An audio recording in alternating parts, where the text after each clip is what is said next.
Hey guys, for today's video, I'm gonna teach you how to find your dead AirPods. It's going to be quick, so make sure you watch until the end. Now, the very best way to find a dead AirPod is to open the Find My app. Make sure that you're logged in your AirPods because if not, it won't show any sign of location. Here you can see that my AirPods are connected and let's say it's dead or one of my AirPods are lost. We can simply click on the play sound button and it would produce sounds and you can locate it if it still has some charge to it. There's also an option to find your AirPods by using Bluetooth to see how far you are away from it, but it only works for AirPod Pros and I only have the normal ones. Don't worry if we have the same model of AirPods because there's still a directions button to find your missing AirPods.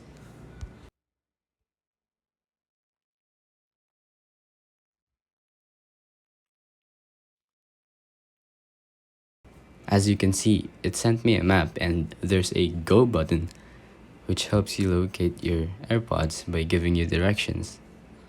Simple as that. If you think this video was helpful, please consider liking, subscribing, and hitting the notification bell. If you have any questions, feel free to comment it down below.